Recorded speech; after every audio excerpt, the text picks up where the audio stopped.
Right, howdy. In the midst of this absolutely mammoth Doctor Who life we're living at the moment, which is just keeping me going through the winter, I've got the book I'm reading, which I'll do a little video on when I've finished. That won't be a regular thing, but it's keeping me chipper at the moment. Humphrey's currently ploughing through DT season, and City's got to midnight, and what was the other one that we thought was too? Oh, Science in the Library, and that, he's had to watch those with the grown-up, because, bless him, he's only 8. So we all sat down and watched Turn Left tonight, which, I've forgotten how grim that is, my gosh. And yeah, so it's non-stop Doctor Who, and that's making me super happy. And we've just watched a Revelation of the Daleks, episode 2. Now, I feel as if everything that I said about this story in the last video holds up. It feels like such a complete piece, and I just feel that there is so much quality poured into this story. Amazing performances, brilliantly drawn characters, location work, of which there's less in this episode, but that's by the way. Location work, good sets, great direction, thank you, Graham Harper. Twists and turns and stuff. This real sense of the absurd. I mean, I'm not even sure this is a story. I mean, there's ideas, but the sheer chutzpah of it, the just sheer nonsense of it, the fantastic chemistry between the leads, that stuff about Okini and the Doctor at the end, knocking the guns about, motioning to the bombs, like talking without talking. Genuinely, this is on a completely different level. And Vengeance and Varus aside, because that is a precious little story, Vengeance and Varus, this is just utterly sublime stuff. Now, is it, greatest not true story of all time? We all know what I'm like in moments like this. I'm not even sure it's a story. I'm not even sure what it is. This doesn't feel like anything else in Doctor Who ever. Right, and that's a broad thing, and I'll finish in a minute, and I'll think, oh, well, there's a bit of this and there's a bit of that. But just after, like, the run of the mill stuff, you know what I mean? As I say, Vengeance on Varus aside, this is just ridiculous. And of course, you could say, well, it's all continuity stuff. Oh, it's got the whole Eric Soward kill everybody off in the last 5 minutes sort of thing. But this is where it works. This is better, in my opinion, than, say, Earthshock. It's certainly better than Attack of the Cybermen. I just think there's something bleak and dark and brilliant about this. So, listen, everything I said, oh, man, I mean, even stuff like the DJ, Alexei Sales come in and he's your celebrity and stuff, but, for what it's worth, he's a celebrity. I like Alexei Sales a lot. But even that, all that stuff, it just all weirdly hangs together. Like when you go into the kitchen, when I go into the kitchen, I've got a courgette, a tin of anchovies. I'm a vegetarian, but let's say I have some pine nuts and some pasta sheets. I'll make something, and it's crap, but in this case, it's brilliant. Here's the thing I really want to talk about. I'm not going to go over everything again. Colin Baker. What could have been from here? Like, I just feel as if finally everything has dropped into place. His relationship with Perry. Like, they can bicker and they can fight, and the reason they get away with it, because there are moments where it's just like, are you all right? Like, he hugs her in the most avuncular, appropriate way.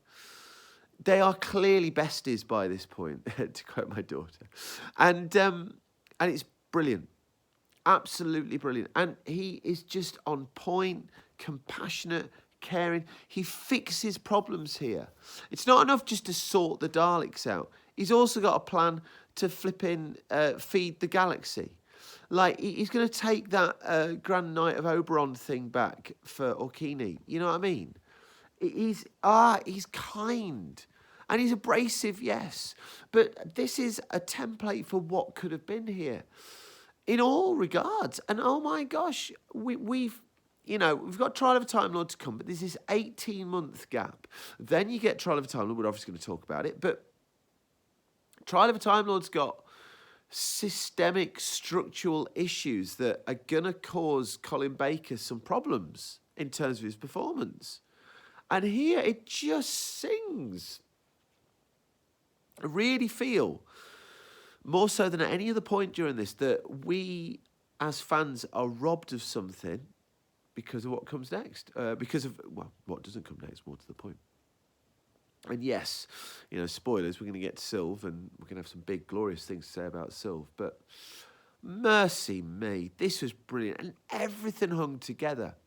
Do you know one of the things that really stood out for me in this story as well? This is going to sound very strange. I have oft proclaimed that were the opportunity to own a Colin Baker coat came along, I would gleefully get that, and my wife would divorce me.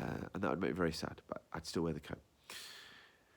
But I've got to be honest, through this process, the coat's been a problem. The costume has been a problem because it pulls away from the Doctor. Now, there's something about this story.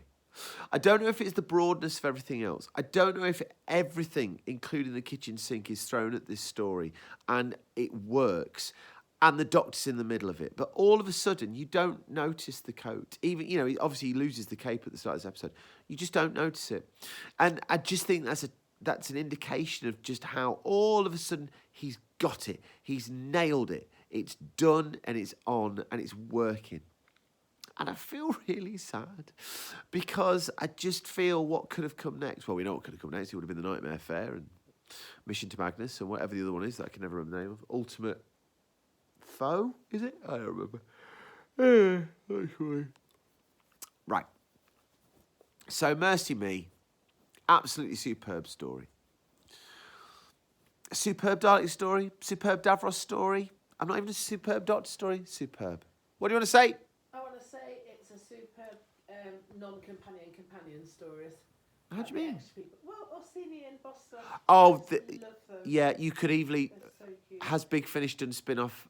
Oh my gosh. You would, wouldn't you? All of them. All of them. But leave Perry out of it. Oh, leave Perry alone. She was good in that. There's some anti-Perry Harry here. And I like Perry. Right, let's do a quick season check down. And I can't remember the list, so I've got it up on the screen. Forgive me while I do this. And then we're going to get factored up. And tomorrow, I'm going to see at least one of my oldest friends, if John's not got COVID. And we're going to see at least one of my oldest friends. And I can't wait to see Paul. And I really hope to see John. We shall see what happens.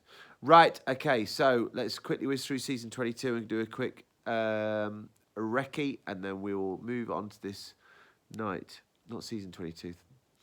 So, hey up. Right, Attack of the Cybermen. It is season 22. Yeah. Vengeance on Varos.